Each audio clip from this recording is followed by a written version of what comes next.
Hey guys, so I'm here to talk about my second trimester update, and I have my book where I was writing stuff down, and it was only kind of like the beginning of the second trimester that I had some kind of not major issues but just different things that happened. But kind of in the past weeks everything's kind of downsided and been much better, so this video shouldn't be too terribly long, hopefully.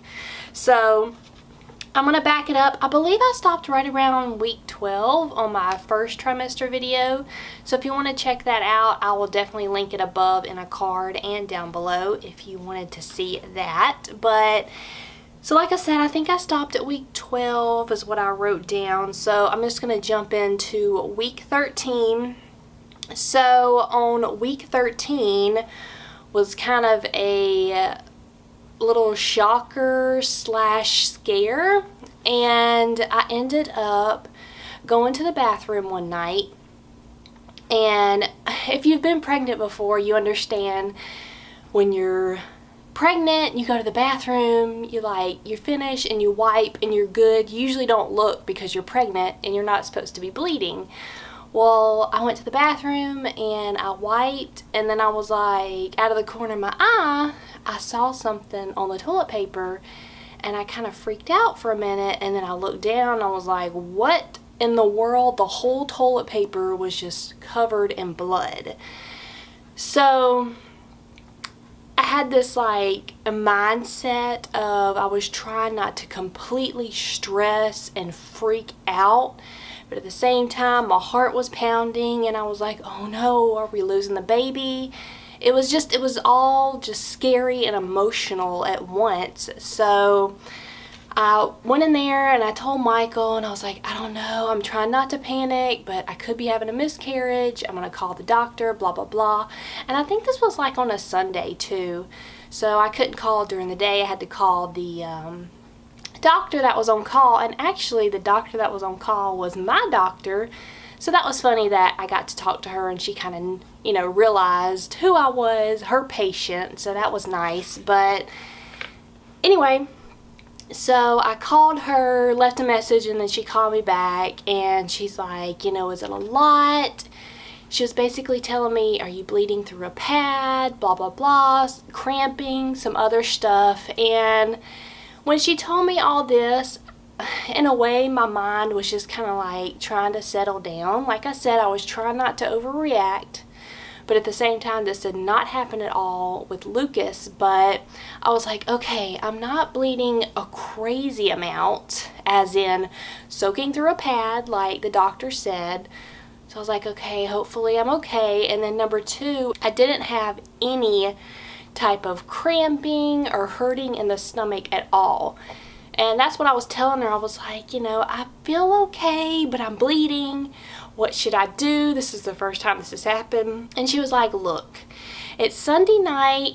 If you feel like, you're not major cramping and it's just kind of like a mild blood bleeding, then she said, if you can hold off and call us in the morning when they opened up Monday morning, and then you can just tell them when you call and we can get you in right away. And she's like, of course, if not, just go into the ER.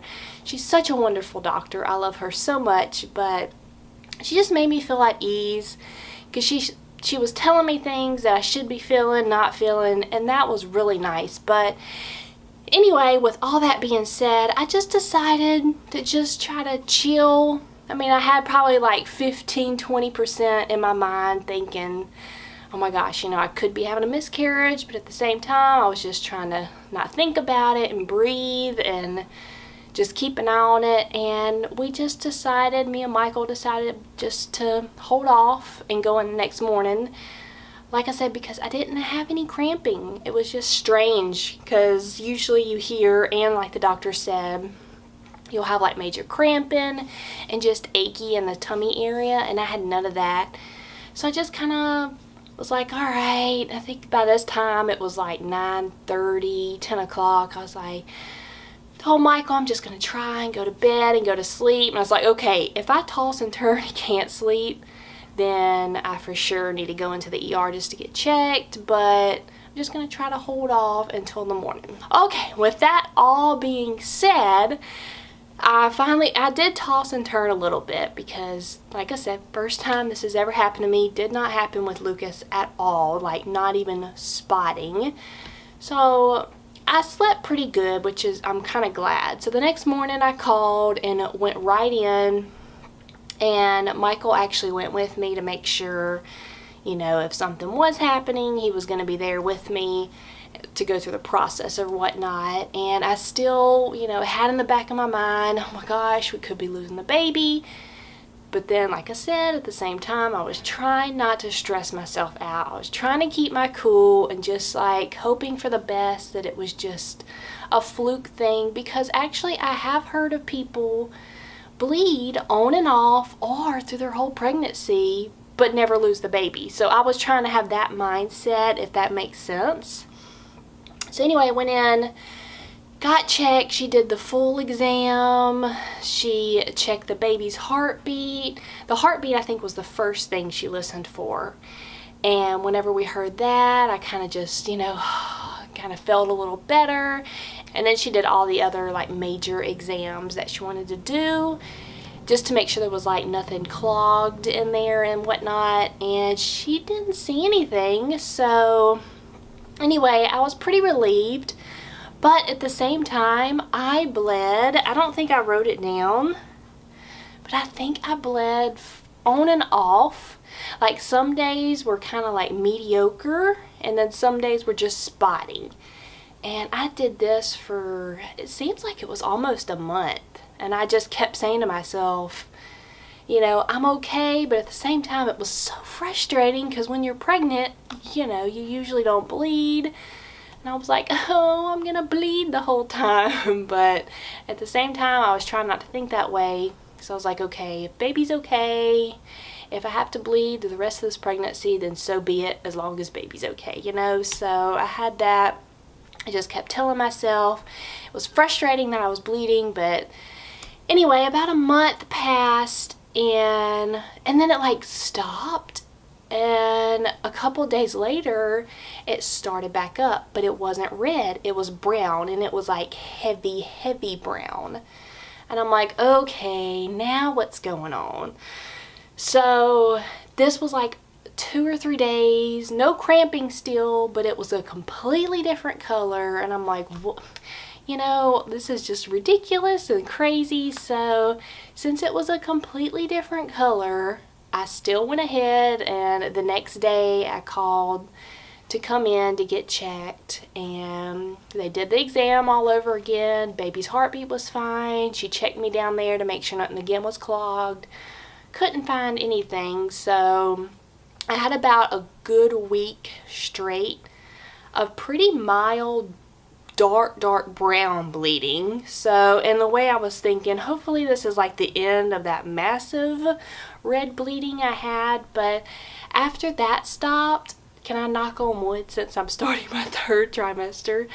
I don't think this is real wood in our bedroom, but I've been okay. I've been okay so far. It's been a while. Like I said, this was around week 13, and it lasted for like a good month. But nothing, that completely stopped. Thank goodness. Hopefully that is done. It is over, because that is a pretty stressful thing. And I was just trying to be in the mindset. Like I said, I've said it a bunch of times already in the film, but you know, as a parent and you're pregnant, you're just trying to like calm yourself. Because you don't want to stress yourself out. Like, oh my gosh, I'm bleeding, because that's not healthy on the baby. So it's like every day I was just like, maybe this will end. I'm okay. I'm healthy. You know, no cramping. I was like, whoa, you know, was that a flutter or am I cramping? I was, you know, definitely paid attention to that more. But other than that, it stopped. Thank goodness. And it still has not come back. And hopefully that is done and over with. But I think that was pretty much the biggest, I wouldn't say excitement, but the biggest event, I guess, that has happened through this pregnancy so far, right around week 13. And like I said, it lasted for like a month. Okay, so moving on from that, that's pretty much the basic of what's been going on in my 2nd trimester. I was still pretty sick, a little bit better where I could get up and get ready, but still to this day, I have to give myself a good 2 hours to get ready, because it's like I'll get a shower and then I have to sit for about 10-15 minutes, and then I'll go do my makeup and then sit and hair, like back and forth, because I get winded, I guess is a good word to say. It's like you just lose your blood sugar and your blood sugar is low kind of feeling. And I feel like I'm going to faint, or I get really nauseous. So I still, to this day, have to give myself a good bit of time in the morning if we have to go anywhere to get ready. And it's a little annoying, but at the same time, that's okay. But yeah, so I was still kind of sick, and I think I'm doing better with that. But in the evenings, probably about an hour or two after dinner, I kind of start getting that nausea in the throat feeling sometimes, and I'll try to nibble on something a little after dinner, like kind of like a dessert or just like an extra little snack. But sometimes I'm over it, and if Michael's home from work, I either go and lay down, or if it's like 7:38, I'm like, good night, I'm going to bed. But hopefully it's been getting a little better every couple of days, but it's still kind of a little bit of the sickness is there, which is completely different with Lucas, because I felt totally different and totally wonderful with him. And then of course we did the big gender reveal this past second trimester. If you want to check that out, I will link that above and down below to see what we ended up having. And I mean, other than that, I feel like that's pretty much it. Just kind of that major bump in the road at the beginning of the second trimester. Still kind of sick. I was trying to think of anything else. This baby is very low. Lucas was very low, but I don't know. This one's different. She's so low. Sometimes I have to put my hand on my belly. I'm like, okay, shift it up a little bit here, because you're making me so uncomfortable. I started waddling weeks ago, way before I did with Lucas. I think I started waddling because he was so heavy and I was tired, like at the end, like a month before he was born. But this one, weeks and weeks ago, I started waddling. And I tell Michael, I'm like, man, I'm not even halfway through, and I'm already waddling because she's so low. And a lot of people thought, because I carried so low with this one, it was going to be a boy again, but surprise, surprise, it wasn't. So yeah, that's another, she just kind of, I wouldn't say she hurts me. She's just so low that it's uncomfortable sometimes, and it's just like, ugh, child, lift yourself up a little bit more. So I think that's pretty much all about me. Real quickly, a couple of people every now and again will ask me, how's Lucas doing with the baby? And he's 3.5, and if you haven't followed me for a while, he has a little bit of a speech delay, and I feel like having that little bit of a speech delay, he's not around his age group that he should be. Like I said, he's 3.5, and he kind of talks more like maybe a 2.5-year-old, so he's a little behind with that. So I feel like that's why he doesn't completely understand the baby thing.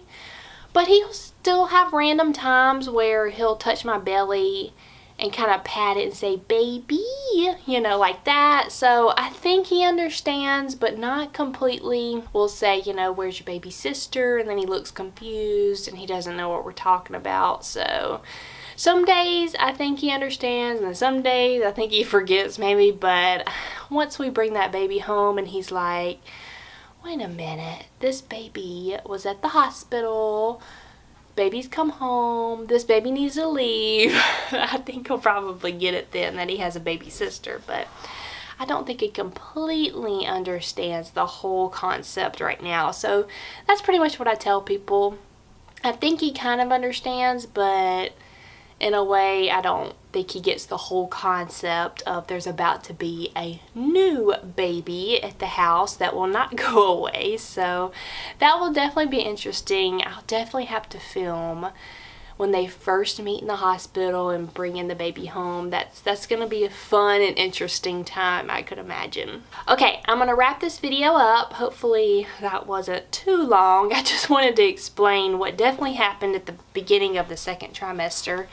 So I have a few ideas kind of pondering in my brain for the next couple of videos I would like to do. I was thinking maybe do a somewhat like comparison video of items that I will use and items that I won't use again for baby number 2. And then also maybe do like some sort of like baby registry video where maybe do like my top 5 or top 8, like a top number of items that we are definitely using again for baby number 2. So those kind of videos are kind of like pondering in my mind right now, because I do want to work on those in the next couple of weeks. So if you have anything specific that you would like to see, definitely leave me a comment down below and I can definitely write some ideas down. I'm definitely going to do also a hospital bag, but I won't do that one until kind of towards the end of the whole pregnancy. But if you do have something, have an idea, something different I haven't thought about, leave it down below and I will definitely write it down and kind of ponder some different things. So don't forget to hit that subscribe button and give this video a big thumbs up, and thanks so much for watching. Bye guys.